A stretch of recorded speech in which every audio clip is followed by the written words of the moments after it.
নারায়ণগঞ্জের সোনারগাঁও উপজেলায় অস্বাস্থ্যকর পরিবেশে চিকিৎসা কার্যক্রম পরিচালনার অভিযোগে বৃহস্পতিবার ভ্রাম্যমাণ আদালত অভিযান পরিচালনা করেছে উপজেলা প্রশাসন। অভিযানটি কাঁচপুর স্ট্যান্ড সংলগ্ন মডার্ন প্রাইভেট হাসপাতালে পরিচালনা করা হয়। অভিযানের নেতৃত্ব দেন কাঁচপুর রাজস্ব সার্কেলের সহকারী কমিশনার ফাইরুজ তাসনিম। পুলিশ সহ সংশ্লিষ্ট দপ্তরের কর্মকর্তারা উপস্থিত থেকে অভিযানকে তত্ত্বাবধান করেন।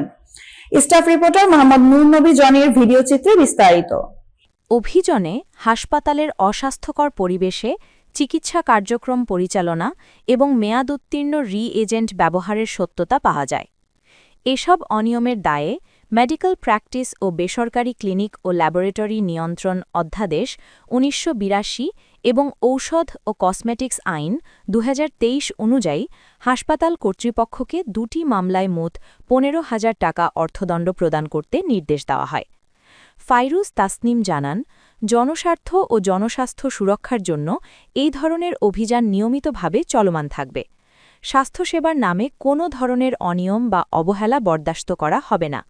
আমরা কঠোরভাবে সতর্ক করছি যে কেউ যদি স্বাস্থ্যসেবা ক্ষেত্রে লঙ্ঘন করে তাদের বিরুদ্ধে আইনগত ব্যবস্থা নেওয়া হবে। স্থানীয়রা বলেন, এমন অভিযান জনগণের জন্য আশ্বাসবোধ সৃষ্টি করে এবং স্বাস্থ্যসেবা খাতের স্বচ্ছতা বজায় রাখতে সহায়ক। প্রশাসনের নিয়মিত নজরদারির কারণে ভবিষ্যতে স্বাস্থ্যসেবা প্রদানকারীদের আরও সতর্ক থাকা প্রয়োজন হবে।